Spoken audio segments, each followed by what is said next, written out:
Boker Tov. Aujourd'hui, 28 du mois de Nissan. 3 mai. Vendredi 3 mai.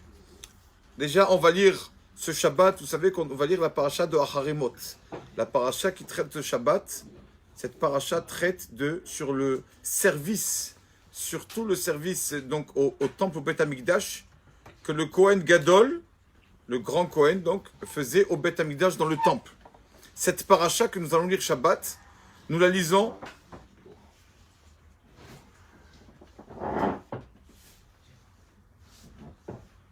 Attends, vas-y. C'est toi. Hazak. Cette paracha, donc, c'est la même qu'on lit le jour de Kippour, le service du Kohen Gadol. Ce qu'on va lire ce Shabbat. Et donc, nous disent nos sages, comme une personne prépare le mariage de son fils, alors la mère qui fait des gâteaux, etc., pour préparer le mariage, quand elle fait des gâteaux, elle goûte un peu des gâteaux qu'elle a préparés pour le mariage. Pareil, nous aussi, ce Shabbat, on lit la paracha de Kippour, donc ça a un peu de goût de Yom Kippour, comme ça disent nos sages. C'est un Shabbat spécial.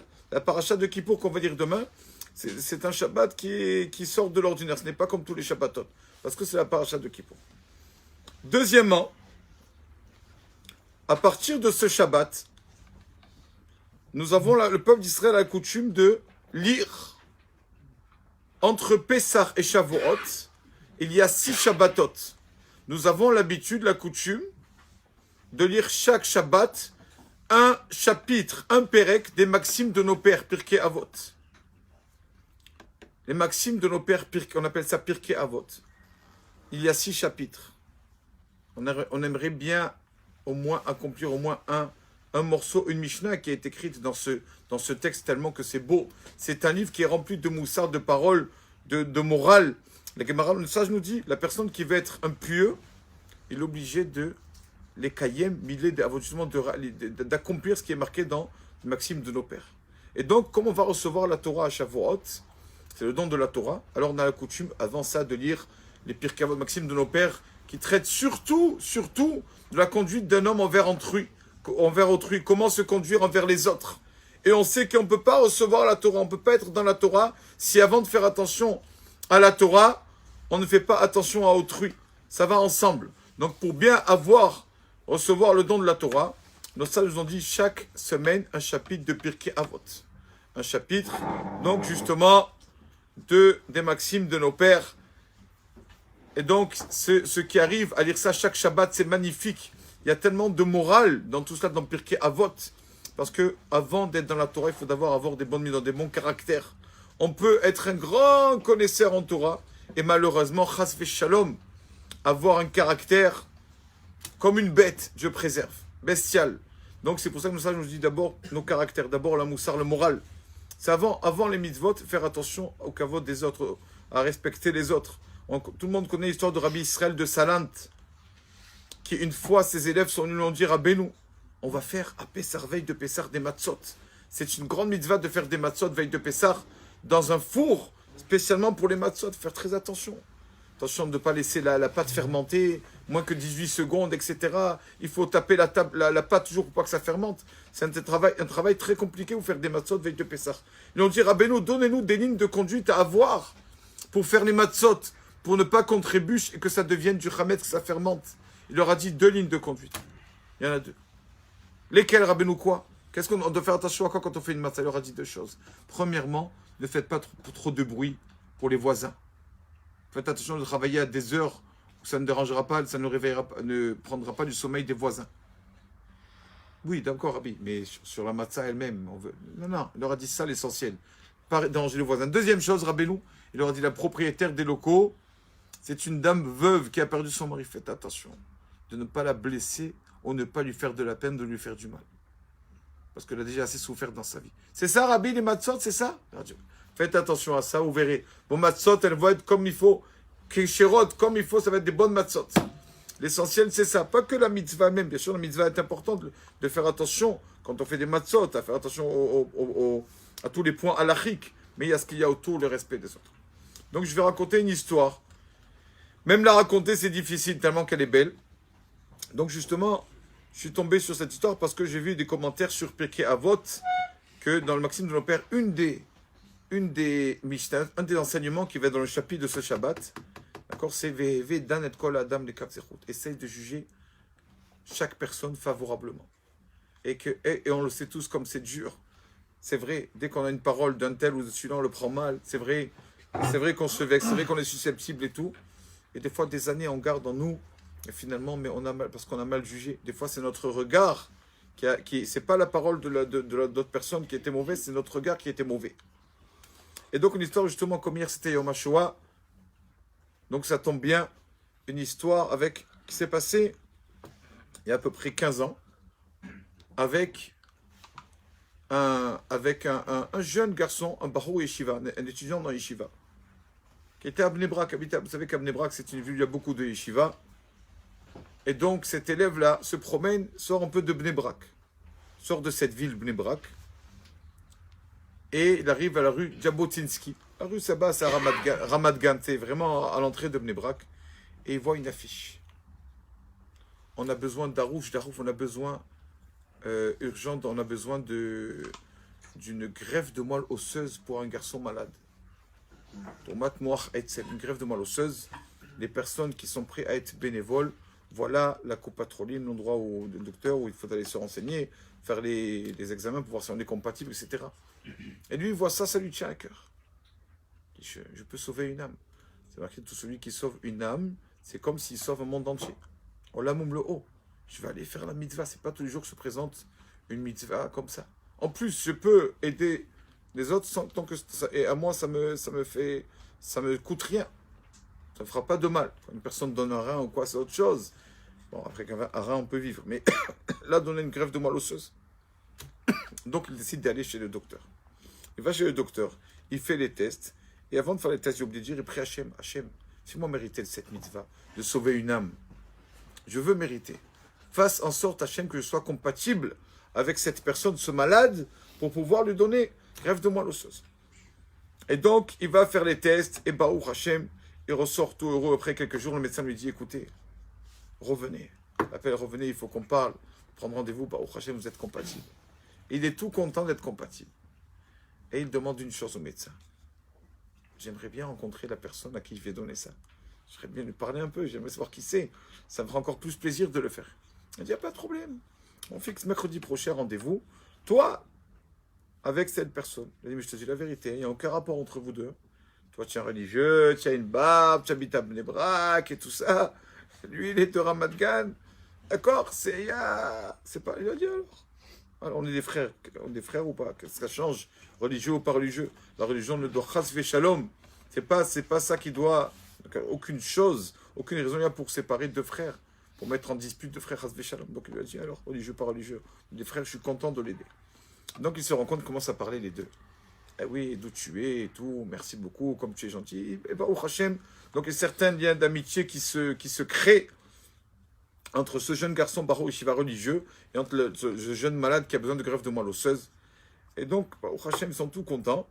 Et donc, bon, on va se revoir et voilà, on va fixer avec le docteur la date et tout, il n'y a pas de problème. Moi, je suis prêt à tout, vraiment, je suis prêt, je suis content. Merci de me faire cette mitzvah. Alors, c'est le malade qui lui dit merci à toi, tu me sauves la vie. Donc, et revient le Baruch Yeshiva chez son père, vendredi soir, Erev Shabbat, et dit à la famille, j'ai une bonne nouvelle à vous annoncer. Qu'est-ce qui se passe? On fait kidouche. Shalom Aleichem, Eshet Chaim. On fait le kidouche. Motzi. Et on s'assoit à table, tout le monde. Allez, la nouvelle. Il leur a dit, j'ai une mitzvah qui se présente devant moi, une bonne action. J'ai jamais eu dans ma vie cette mitzvah. Et voilà, je vais vous raconter. Je vais sauver une âme. Je vais, grâce à une petite piqûre, je vais sauver une âme. Quoi? Comment? Il leur a dit, voilà, je vais faire une greffe de moelle osseuse, etc. Papa, la maman, tout content, très beau mon fils. Vraiment, tu as parlé au docteur, tout va bien. Oui, ne vous inquiétez pas, tout va bien. Vous pouvez rencontrer le docteur et tout. Mais tu la connais, la personne malade? Bien sûr, je la connais. Fais connaissance avec lui. Sérieux? Oui, ils habitent pas loin, à Madgan. Quelle famille? Comment il s'appelle le garçon? Et lui, il dit aux parents le nom du garçon, le nom de famille. Pardon, le prénom. C'est quoi le nom de famille? quand il dit le nom de famille, le père qui est autour. Je t'interdis de faire ça. Fais-moi tout, fais tout ce que tu veux dans ta vie. Mais ça, je t'interdis de faire cette mitzvah. Qu'est-ce qui se passe, papa? Qu'est-ce qui se passe? Je ne veux pas que tu lui donnes à ce monsieur. Pourquoi, papa, tu as un problème avec eux, tu as un problème financier, il y a une dette, il y a quelque chose, qu'est-ce qui se passe? À cette famille, tu ne donnes pas. Je m'en fous. Laisse-le mourir, mais je ne peux pas. Je ne peux pas que tu lui donnes. Papa, sauver une âme. Je te dis que non. D'accord? Si tu lui donnes de grève de moelle osseuse, sache que toi et moi, c'est fini. Tu veux sauver une âme, mais tu veux perdre ma parole, fais-le. Je veux plus te parler. Si tu le fais, je te parle plus. Pourquoi, papa? Ça te regarde pas. Ça te regarde pas. Et donc, la maman aussi ne comprend pas. Les frères et sœurs, qu'est-ce qui lui arrive, papa, d'un coup? Il est dur comme ça, papa. Il toujours nous a éduqués dans la Torah et les mitzvot. Bon. Qu'est-ce qu'il fait l'élève? Il va voir son Rav à la yeshiva. Rabbi, j'ai un problème. Et ils font là, il dit Rabbi. Et il lui explique le cas, je ne veux pas faire trop long. Il dit Rabbi, comme ça et comme ça. Mon père qui ne veut pas donner, mon père ne veut pas, etc. Venez lui parler, Rabbi, nous venez. Alors il dit ça va. On va se soir avec ton père, on va boire un verre. Et des fois, quand on boit un verre, on se détend un peu. Je vais voir ce qui se passe. Ton père n'est pas fou. Il y a une raison. Et donc, il s'assoit avec le Rav, il fait un petit rendez-vous avec le Rav et le papa et tout. Incognito comme ça. Genre, incognito, mais en fait, c'était prévu. Et donc le Rav s'assoit, le Rav, c'est avec le papa, il dit ton fils, c'est un bon garçon, il commence à boire un peu, les chaïm, un verre, deuxième verre, à Tova Métiv, et l'atmosphère se détend. Et on arrive à parler de ça, de ça. Et le Rav qui dit au papa, qu'est-ce qui se passe et tout, il va dire, vous êtes ton fils, tu as sûrement une raison. Et tu Rabbi, ne me parlez pas de ça. Rabbi, on parle de tout sauf de ça. Je ne veux pas en parler. Je veux pas, quand je parle, j'ai mal au cœur. Il dit, mais j'aimerais bien savoir. Je ne veux pas te soupçonner que quand même, pour une raison qui peut-être n'est pas valable, tu es prêt à laisser quelqu'un mourir. Je veux savoir ce qui se passe. Le papa lui a dit non, Rabbi, ne me soupçonnez pas de cela. Chas v'shalom. Il dit raconte-moi, je vais vous raconter. Rabbi, pendant la Shoah, dans les camps de concentration, on avait comme une petite cabane, on dormait là-bas, il y avait des lits en bois. Et j'ai eu un petit garçon. J'ai eu un garçon. Et mon garçon, je l'ai caché dans le toit. J'ai réussi à trouver une petite cachette dans le toit en bois pour pas que les Allemands prennent mon garçon. Et arrive, on avait là-bas, on sait que plusieurs personnes du peuple juif donc, étaient utilisées par les Allemands grâce à leur sagesse.